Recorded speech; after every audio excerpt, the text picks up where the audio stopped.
자, 오늘은 갈라디아서 네 번째 시간입니다. 갈라디아 4장 그리스도인의 특권 하나님의 아들이라는 말씀으로 여러분과 함께 나누겠습니다. 그동안 한 달 동안 우리 김 목사님이 설교에 안식을 하셨습니다. 그래서 이제 다음 달부터 다시 안식을 마치고 돌아오실 예정입니다. 요즘은 이 세상, 그러니까 하나님의 말씀을 전할 때 이렇게 비유해요. 지금 그리스도인의 특권, 하나님의 아들이 그리스도인의 특권인데 세상의 가치관이 많이 변해서 세상의 것을 비유해 갖고 하나님의 말씀을 전하기가 참 어렵습니다. 여기서 하나님의 아들, 그리스도의 특권, 아들의, 그러니까 아버지를 둔 아들의 그 누리는 특권. 그러면 요즘은 뭐 금수저, 흑수저, 갑질 이런 논란이 많아서 아버지의 하나님의 아들로서의 가리는 특권이 무엇인가를 그 세상의 것을 비유해서 얘기하기가 참 별로 그렇게 맞지 않는 것 같은 그런 느낌이 듭니다. 그래도 anyway 우리가 그리스도인의 특권으로서는 가장 큰 것은 우리가 하나님의 아들이라는 것입니다. 아들이 누릴 수 있는 특권은 아버지의 가지고 있는 것 때문에 누릴 수 있는 것입니다. 그래서 갈라디아서 3장까지는 바울이 다른 복음은 복음이 아닌 이유와 언약과 율법의 관계에 대해서 설명을 하고, 이제 4장부터는 그리스도인이 어떠한 존재이며 특권을 알기 위해서 먼저 그리스도인이 어떻게 하나님의 자녀로 입양되어 있는 것에 대해서 설명을 하고 있습니다.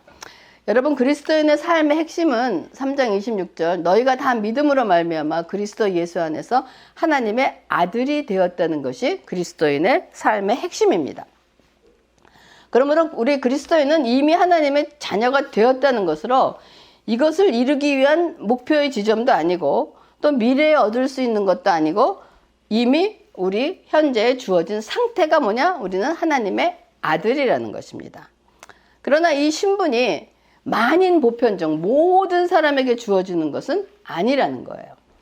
그래서 하나님의 아들의 신분은 믿음으로 말미암아 그리스도 예수 안에서 주어진 것으로 참 아들이신 예수 그리스도를 믿어야만 아들이 될 수 있다는 것입니다.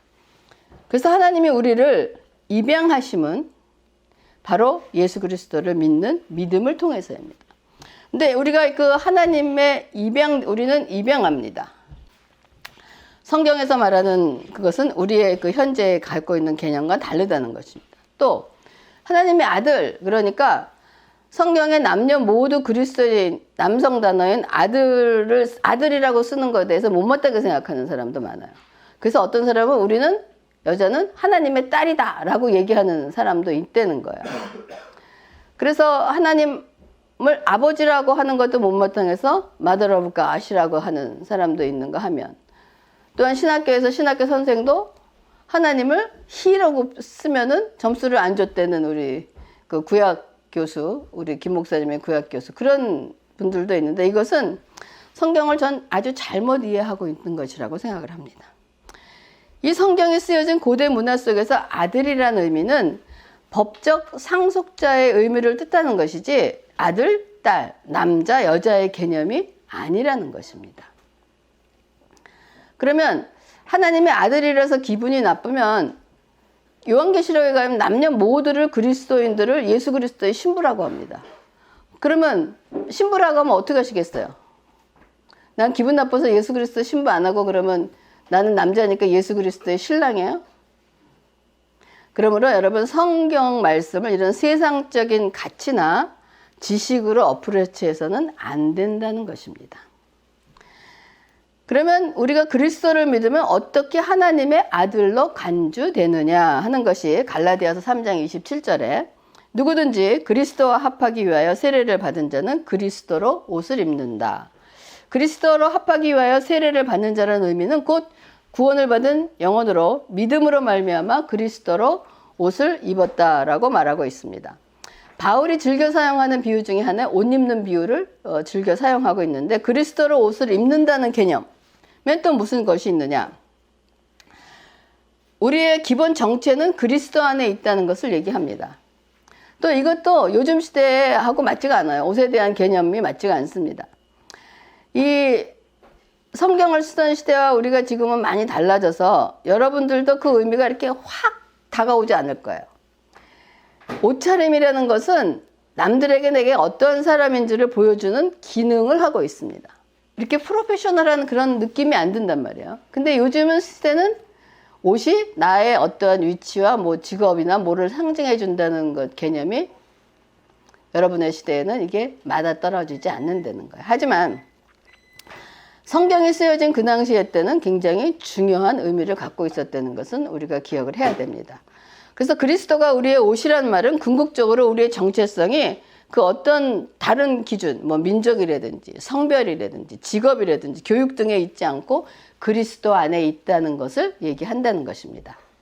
그리고 그리스도로 옷을 입었다는 것은 아담의 타락 이후 하나님께서 가죽옷을 만들어 입히신 것을 여러분 기억해야 됩니다. 그 옷은 결국은 구원의 옷이라는 것을 얘기합니다. 그래서 하나님이 우리를 보실 때, 우리가 하나님 앞에 섰을 때 하나님이 우리를 직접 보시는 것이 아니고 우리는 누구 뒤에서 보이느냐? 예수 그리스도 뒤에 서 있습니다. 그러니까 하나님이 우리를 보실 때 우리를 보시는 것이 아니고 누구를 보시냐? 예수 그리스도를 보신다는 것입니다. 그래서 예수 그리스도를 보심으로 우리를 예수님과 같이 하나님의 아들로 간주해서 우리를 받아주신다는 것입니다. 그래서 그리스도의 옷을 입었다는 것은 예수님의 완전한 의를 우리에게 주어서 입게 하셨다는 의미를 갖고 있는 것이 그리스도로 옷 입었다라고 얘기합니다. 그래서 이렇게 그리스도로 옷 입은 우리는 이제 아브라함의 자손이요, 약속대로 유업을 이을 곧 상속자가 된 것이라는 것입니다. 하나님은 아브라함에게 주신 모든 약속을 아들 예수님을 통해서 성취하셨고 우리는 하나님의 양자로서 그분이 약속하신 모든 것을 온전히 누리게 된다는 것입니다. 그래서 바울은 4장 서두에 하나님께 입양된다는 것에 대한 의미를 좀 더 자세히 설명을 하고 있는데 갈라디아서 4장 1절에서 3절입니다. 내가 또 말하노니 유업을 이을 자가 모든 것의 주인이나 어렸을 동안에는 종과 다름이 없어서 그 아버지가 정한 때까지 후견인과 청지기 아래에 있나니 이와 같이 우리도 어렸을 때 이 세상의 초등학문 아래에 있어서 종노릇했다. 이 상속받을 사람은 모든 것의 주인이지만 그 상속자가 어렸을 때는 마치 종과 같이 후견인이나 청지기 아래서 지휘 보호를 받고 있다는 거예요. 하지만 이들이 성년이 되면 모든 유물을 물려받게 된다라고 얘기하고 있습니다. 그래서 바울이 갈라디아 교인들에게 우리도 어렸을 때는 이 세상의 초등학문 아래에서 종노릇 한다는 것은 그리스도께로 오기 전에는 모든 사람이 영적인 종의 상태라는 것을 의미합니다. 성경이나 모세를 들어본 적이 없더라도 인간은 모두 어떤 의미에서 율법 아래에 있습니다. 하나님의 율법이 아니더라도 누구나 어떤 기준에 맞춰 살려고 필사적으로 노력하고 있어요. 혹은 불안하고 무거운 짐에 눌려 있기도 하고 어떤 사람은 신과 관계가 멀거나 아예 신을 믿지 않는 그런 존재에 사는 사람들도 있습니다. 그렇기 때문에 종 노릇을 한다는 것은 인간의 타고난 상태를 얘기하는 거예요. 인간은 태어날 때 종 노릇의 상태로 태어난다는 것입니다. 그런데 갈라디아서 4장 5절에서 5절에 때가 참에 하나님이 그의 아들을 보내사 여자에게서 나게 하시고 율법 아래에 나게 하신 것은 율법 아래에 있는 자들을 속량하시고 우리로 아들의 명분을 얻게 하려 하심이라 라고 되어 있습니다. 그런데 이렇게 인간을 종노릇에서 벗어나게 하기 위해서 하나님께서 때가 차서 하나님의 시간이 돼서 하나님의 아들을 여자에게 나게 하셨다라고 하는 것은 성육신 하셨다는 것입니다. 율법 아래 나게 하신 것은 세상 죄를 지고 가는 하나님의 어린 양으로 죄의 세상에 하나님이 오셨다는 것입니다. 그리고 5절에 그분이 이 세상에 오신 목적은 율법 아래 있는 자들을 속량하시고 라고 되어 있습니다. 그러니까 하나님께서 그의 아들을 율법 아래 나게 하셨다는 것은 즉 인간의 몸으로 오신 이유는 율법 아래 있는 자들을 구원하시기 위한 방법입니다. 이것이 성육신, 하나님이 사람의 몸을 빚고 이 땅에 오셔야 하는 이유가 바로 이것입니다. 그래서 인간은 태어나서 율법을 지킬 의무가 있으나 그 의무를 이행할 능력은 없기에 이를 구원하시기 위해서 인간들과 같이 하나님의 아들로 율법을 지킬 의무를 가지고 태어나셨다는 것입니다. 이것이 바로 하나님이 인간의 몸으로 이 땅에 오셔야 하는 이유인 것입니다. 그래서 율법 아래 있는 자를 속량하신다는 것은 종의 적정가, 그러니까 종에게 적당한 가격을 주인에게 치른 후에 종을 사서 놓아준다는 뜻입니다. 속량하신다, 리뎀션 한다는 것입니다. 여기서 종의 주인은 누구냐? 율법입니다. 그래서 예수님은 율법이라는 주인에게 노예 노릇을 하는 우리를 율법에게 값을 지불하고 우리를 사서 자유인으로 만들어 주셨다는 것이 속량하셨다는 것입니다. 그래서 예수님은 율법이란 종의 주인이 우리에게 요구하신 것을 완전히 다 충족시키셨기 때문에 우리를 넉넉히 율법으로부터 해방을 시킨 예수님이신 것입니다. 그리고 난 후에 예수님은 우리들에게 아들의 명분을 주셨어요. 아들의 명분이란 아들의 모든 권리 혹은 아들로 입양한다는 표현이기도 합니다.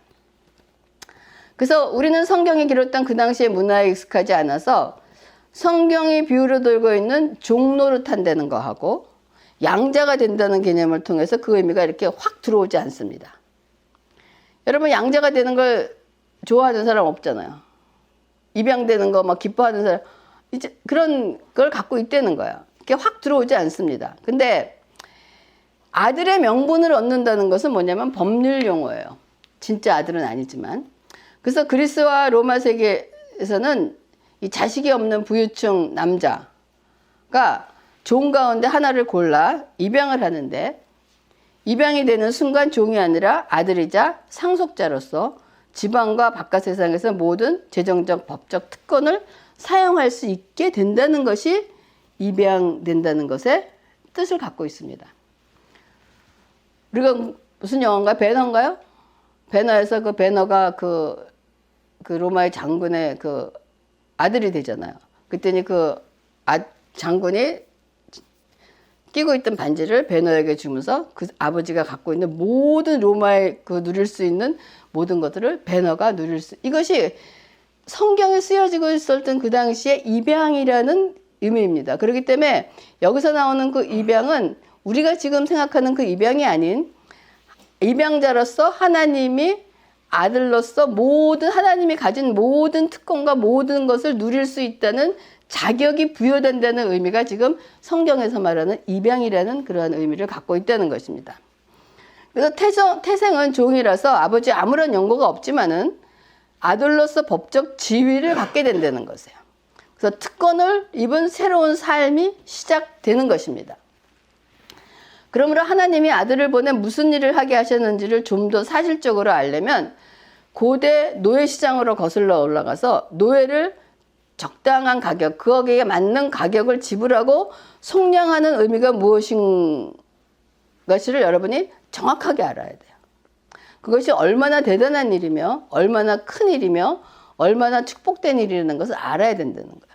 영원히 노예로서 살 수밖에 없는 사람을 누군가가 와서 값을 지불하고 나를 노예로부터 신분을 사서 나에게 자유를 놔준다는 엄청난 의미인 것입니다. 그리고 또 하나의 개념은 고대의 부유층 집안에서 그 집안의 아들이라는 신분의 개념을 잘 파악해야 된다는, 이 두 가지가 합해서 이해하는 것이 그리스도께서 우리를 위하여 하신 일을 선명하게 이해하는 방법입니다. 그런데 많은 그리스도인들이 구원의 개념을 노예 시장에서 노예를 속량하는 의미로만 이해하고 있어요. 우리가 부유층 집안의 아들이라는 신분의 개념을 구원의 개념에 넣지 않고 있다는 거예요. 그냥 노예 상태에서 신분이 자유가 되고 값을 치르고 자유자가 됐다는 것밖에는 구원의 개념에 들어놓고 있지 않다는 것입니다. 그것은 우리의 죄만 예수 그리스도께서 전가된 것이고 아들이신 그분의 권리와 특권은 우리에게 전가된 것이 아니라는 거예요. 그러니까 그리스도께서 우리의 죄를 그리스도께 전가해서 그리스도께 드렸습니다. 그걸로 끝난 거야. 근데 우리가 더 해야 될 것은 죄를 그분에게 줬으면 예수 그리스도가 하나님의 아들로서 가지고 있는 모든 특권과 모든 권리와 모든 것들을 내가 받을 권리가 있다는 것을 잊어버리고 그 일을 하지 않는다는 거예요. 이렇게 생각하는 사람은 은혜로 반쪽짜리 구원밖에 받지 못한 것입니다. 그러니까 이런 사람들은 어떻게 사느냐? 용서를 받았다는 건 알아요. 그러니까 어떻게 하느냐? 착하게 살아서 하나님의 은혜와 보상을 얻고 그것을 유지하는 삶을 하나님께서 가진 것을 내가 그 특권을 누리기 위해서 내가 뭔가를 해야 된다는 생각을 하는 거예요. 왜? 반쪽밖에 안 왔으니까. 그렇지만 구원은 그런 것이 아닙니다. 우리가 구원은 내가 하나님의 내 죄가 사함을 받고 나면 내가 무슨 일을 해서 살아서 행동을 해서 하나님의 어떤 보상을 얻는 것이 아니고 그것이 이미 우리에게 주어진 거예요. 내 죄는 하나님께 드리고 하나님의 예수님께 우리의 그 특권을 가져온 것이 온전한 구원이라는 것입니다. 그래서 하나님의 은혜와 보상은 우리가 애쓰고 노력해서 얻는 것이 아니라 이미 우리 손에 어떻게 되냐? 주어져 있다는 것입니다. 그러면 이제부터 우리가 해야 할 일은 뭐냐? 하나님의 은혜와 보상을 얻으려고 애쓰는 것이 아니라 이미 주어진 하나님의 은혜와 보상을 누리기에 합당한 삶을 사는 자가 되기를 힘써야 한다는 것입니다. 즉 복음에 합당한 삶을 사는 것이라고 얘기하는 것입니다. 그래서 갈라디아서 4장 6절에 너희가 아들임으로 하나님이 그 아들의 영을 우리 마음 가운데 보내사 아빠 아버지라 부르게 하셨느니라. 갈라디아 4장 4절에는 하나님이 아들을 보내사 라고 되어 있고 6절에는 하나님이 그의 영을 우리 마음에 보내사 라고 되어 있습니다. 바울은 이걸 대조적으로 해서 하나님의 아들을 보내고 하나님의 영을 보낸다고 대조적으로 사용하고 있습니다. 즉 4절에 보냄을 받은 아들의 목적, 하나님의 아들을 보낸 목적은 우리를 하나님의 아들이라는 법적 신분을 확보하는 데 필요한 것입니다. 그리고 6절에 하나님의 영을 보낸 것은 성령은 하나님의 아들이라는 신분을 실제적으로 우리가 경험하고 누리게 하는데 목적이 있게 하나님의 영을 보내주시는 것입니다. 그래서 우리에게 아들의 법적 지위를 가져다 준 아들이 이루신 일은 객관적인 지위예요. 그냥 우리의 감정과 무관하게 우리의 것이 되는 것입니다. 하지만 성령님은 지극히 여러분 주관적인 경험을 가져다 주시는 분이기 때문에 그 경험도 다르며 우리가 특징도 다른 것이에요. 그래서 그 특징 중에 가장 큰 하나는 성령님이 우리 마음에 오시면 우리에게 일어나는 일이 뭐냐? 하나님을 아바, 아버지, 아빠, 아버지라 부르게 한다는 것입니다.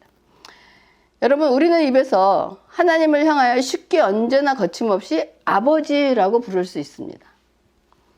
근데 이것이 세상 모든 사람들에게 똑같이 일어나는 일이에요. 세상 모든 사람들이 하나님을 향하여 똑같이 아버지라고 그렇게 거침없이 부를 수 있는 것이 아니라는 것입니다. 그리고 아빠, 아버지라 표현한 것은 아람어로 아바는 아버지를 얘기하고 헬라어로 아버지를 반복해서 사용한 것은 우리가 하나님을 아빠, 아버지라 부를 수 있다는 것은 아주 친밀한 사랑을 나타내고 하나님께 받아들이는 깊은 확신입니다. 그리고 늘 우리 곁에 있어주는 든든한 아버지임을 의심하지 않고 자신에 대한 끝없는 사랑과 담대함을 확신할 수 있다는 증거입니다. 그래서 여러분 우리 심령 속에서 불러지는 아버지라는 한마디에 모든 것이 여러분 다 들어있습니다. 여러분은 하루 중에 우리 육신의 아버지 말고 하나님 아버지를 한번 이렇게 많이 부르십니까? 기쁠 때도 아버지, 기가 막힐 때도 아버지, 힘들 때도 아버지, 속상할 때도 아버지. 우리는 그 아버지의 한마디 하면은 뭘 표현하지 않아도 그 아버지를 부르는 억양에 따라서 하나님께 우리의 마음이 전달된다는 것입니다. 이것이 그렇게 모든 사람에게 주어진 특권이 아니라는 것이에요. 그래서 우리는 모든 순간순간에 아버지의 사랑을 기억하고 아버지의 사랑을 확신하는 자녀답게 살아가야 되는 것이 우리가 해야 될 일이라는 것입니다. 그것을 얘기해 주는 것이 로마서 8장 16절과 17절에 성령이 친히 우리의 영과 더불어 우리가 하나님의 자녀인 것을 증언하나니, 이거를 우리가 아바, 갈라디아서 4장에서는 아바 아버지라 부른다라고 성령이 오시면, 그러니까 아바 아버지라고 부른다는 것은 하나님의 자녀가 된 것을 성령이 증언하신다는 거예요. 자녀이면 또한 상속자, 곧 하나님의 상속자요 그리스도와 함께한 상속자니, 그러니까 자녀이면 상속의 특권을 갖고 있다는 거, 하나님 거를 모든 것을 이어받을 자격이 있다는 것입니다. 그와 함께 영광을 받기 위해 고난도 함께 받아야 한다라고 얘기하는 것입니다. 그러므로 우리가 여러분의 삶에 확신이 넘치시기를 바랍니다. 우리가 하나님을 아버지라고 부를 수 있는, 그래서 어느 때나 부를 수 있고 그 아버지의 모든 것을 누릴 수 있는 상속자라는 그 특권을 가지시기 바랍니다. 그런데 이제 계속해서 갈라디아서 4장 21절에 내가 말하노라 율법 아래 있고자 하는 자들아 율법을 듣지 못하였느냐. 이거는 지금 그러니까 율법 아래 있는 사람들에게 너희는 하나님께 받아들이면 그리스도께서 이루신 일에 자신의 행위를 더해야지만 한다고 확신을 하고 있는데, 도대체 자신이 그리스도인이라는 신분을 율법을 지켜서 유지하려고 한다면 니네들이 그 율법에 대해서 정확하게 알고나 하는 얘기냐라고 얘기하는 거예요.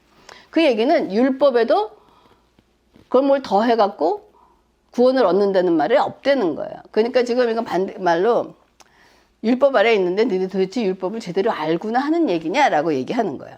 그럼 우리가 율법을 이해하기 위해서 우리가 네 종류 부류의 사람을 하면 쉽게 한번 이해할 수 있을까? 율법의 첫 번째, 율법을 순종하고 율법을 의지하는 그룹들이 있습니다. 이런 사람들은 율법 아래에 있으면서 일반적으로 굉장히 잘난 척하는 사람이고 독선적이고 교만합니다.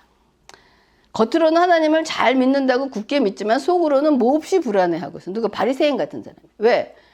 자신도 율법대로 살지 못하고 있음을 알고 있거든요. 그렇기 때문에 다른 사람의 비판에 굉장히 민감합니다.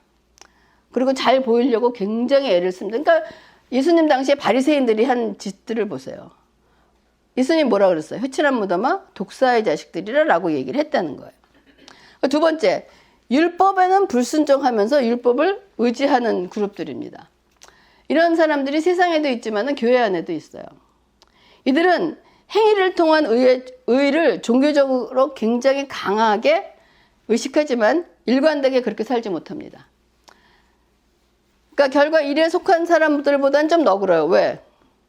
자기가 불순종하기 때문에 죄책감도 크고 감정 기복도 크고 종교적인 화제에 참여하려고 그러면 그걸 피합니다. 왜냐하면 지식이 없기 때문에. 하지만 교회를 다녀야 되고 나와야 되고 뭐 봉사를 해야 되고 하나님의 말씀은 하나도 없으면서 하나님을 그 율법을 의지해야 된다라고 생각하기 때문에 겉으로는 잘 믿는 것 같지 보지만 우리가 얘기할 때 속은 텅 빈 강정과 같은 그런 사람들입니다.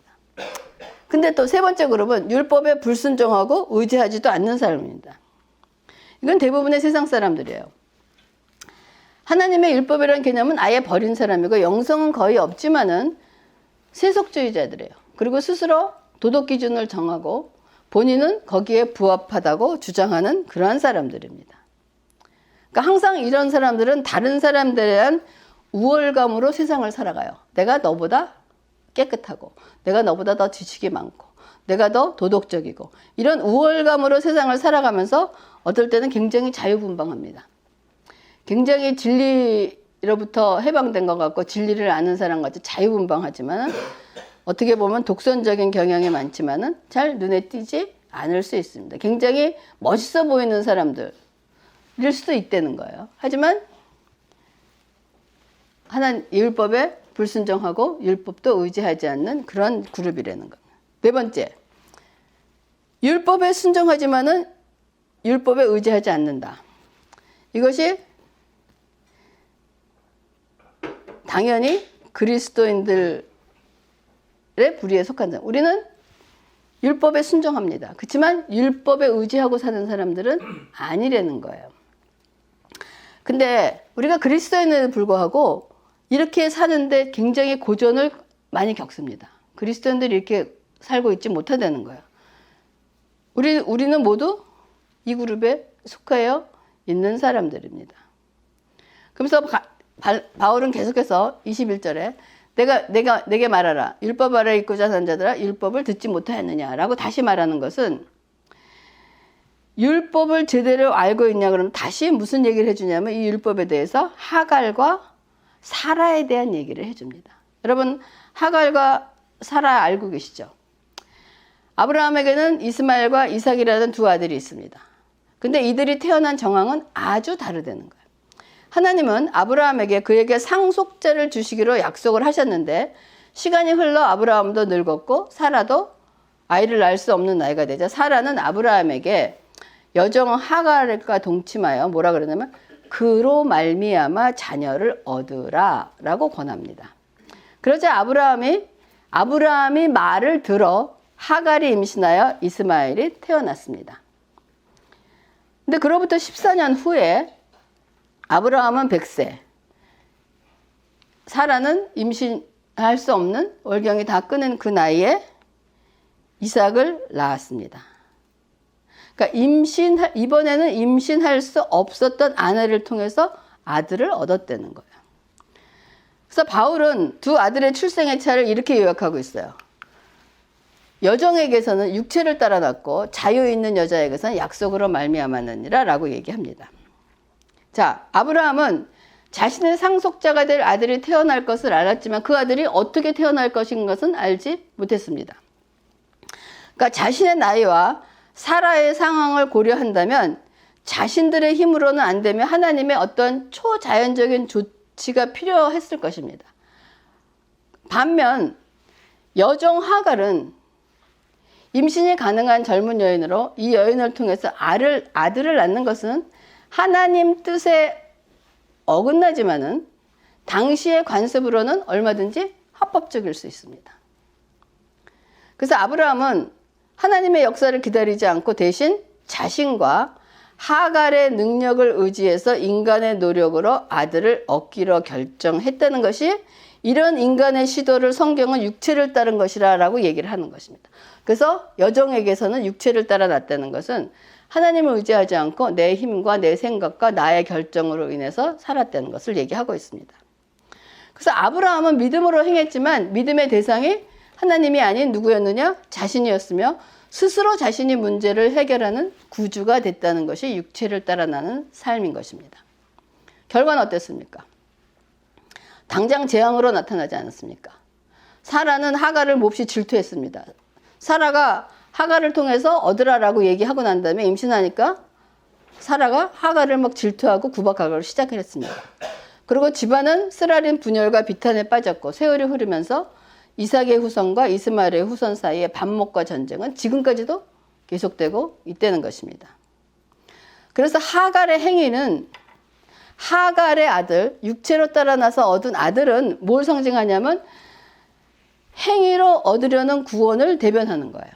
내가 무엇인가를 해서 구원을 해야 되겠다 하는 것을, 사라의 아들은 하나님의 은혜에 의지해서 구원을 얻으려는 것을 대변하는 것을 바울이 지금 이렇게 비유해서 얘기하고 있는 것입니다.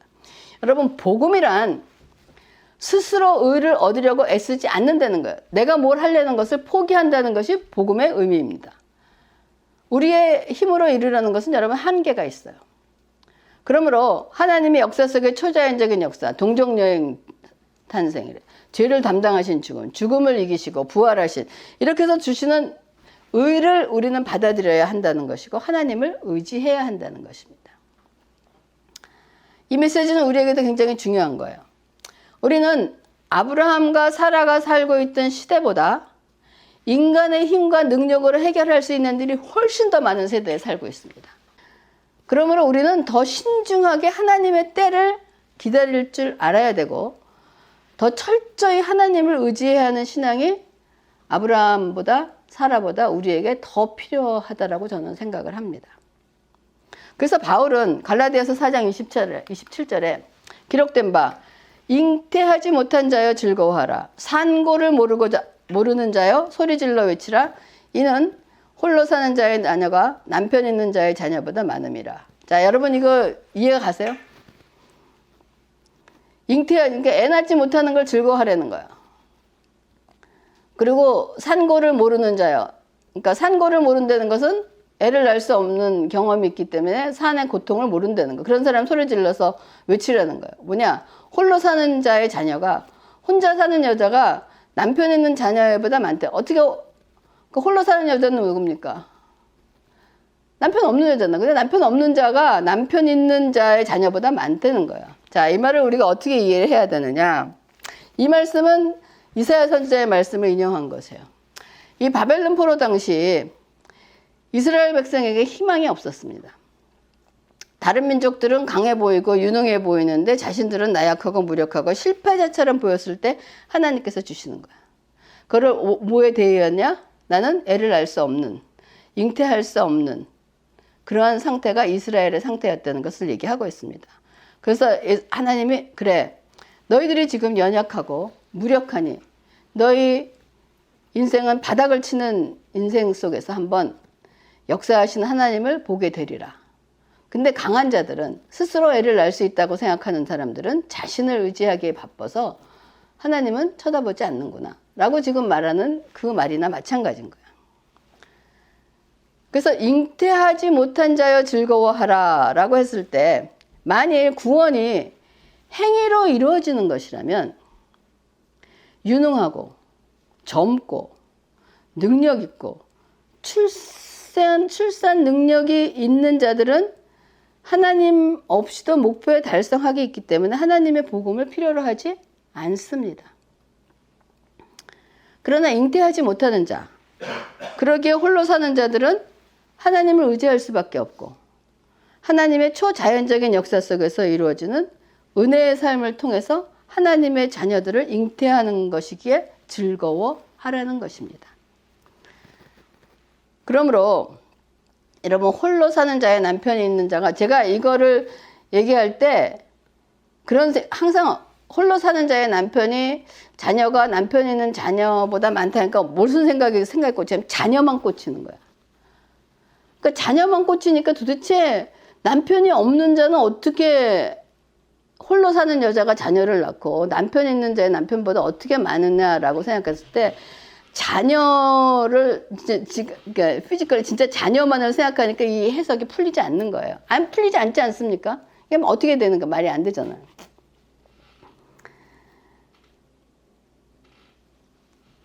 하나님 없이 자신의 능력으로 삶의 열매를 맺는 거예요. 남편이 있는 자의 자녀보다 남편이 있는 자의 삶이라는 것은, 남편이 있어갖고 자녀를 낳고 하는 것은 하갈처럼 하나님 없이 나를 의지하고 내 능력으로 내가 주인이 돼서 내 인생을 해결하고 하면서 나오는 그 삶에서 이루어진 모든 열매를 자녀로 보시면 됩니다.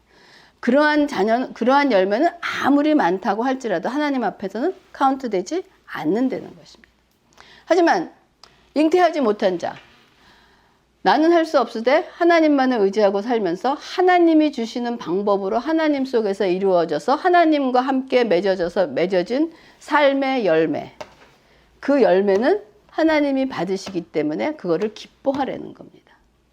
여기서 무슨 말인지 아시겠어요? 여기서 홀로 있는 여자와 남편 있는 자를 우리가 지금 생각하는 그 자녀애가 꽂히면 이 말이 풀어지지가 않는다는 거예요. 그래서 갈라디아서 4장 40절과 31절에 보면, 그러나 성경이 무엇을 말하느냐, 여종과 그 아들을 내쫓으라. 여종의 아들이 자유 있는 여자의 아들과 더불어 유업을 얻지 못하리라 하였느니라. 그런지 형제들아, 우리는 여종의 자녀가 아니요 자유 있는 여자의 자녀라.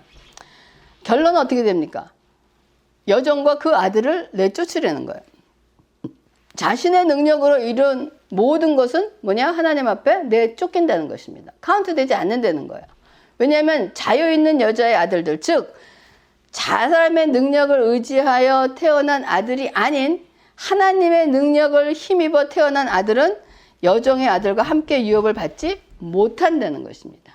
그러니까 하나님의 유업을 받는 자는 누구냐? 잉태하지 못한 자가 하나님과 동행해서 함께해서 얻은 자의 자녀가 하나님의 상속을 받는다는 것을 얘기하고 있는 것입니다. 그러므로 그리스도인의 특권은, 여러분, 우리의 특권은 뭐냐? 하나님의 아들이라는 신분입니다. 그 신분이 누릴 수 있는 특권은 세상 것과는 비교할 수가 없다는 거예요. 그러므로 우리는 세상 것과 비교할 수 없는 모든 특권을 가진 자로서 우리가 이 땅에서 해야 될 것은 뭐냐? 복음에 합당한 삶을 사는 것이 우리가 해야 될 일인 것입니다. 그렇기 때문에 빌립보서 1장 27절에 오직 너희는 그리스도의 복음에 합당하게 생활하라 라고 얘기합니다. 여러분, 오직 whatever happens, 그리스도에 합당하게 생활하라. Conduct yourself in a manner worthy of the gospel of Christ. 이것은 뭐야? 명령문이에요. 명령문은 우리에게 초이스가 있다는 것이 아니에요. 선택이 있다는 것이 아니에요. 그대로 해야 된다는 것입니다. Just do it입니다. 그래서 여러분, 우리가 하나님의 자녀로 하나님의 그리스도인의 특권은 이미 우리가 하나님의 자녀라는 것입니다.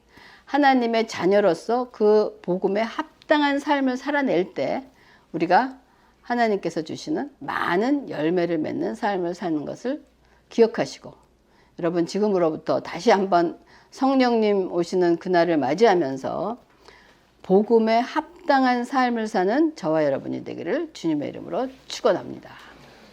기도하겠습니다.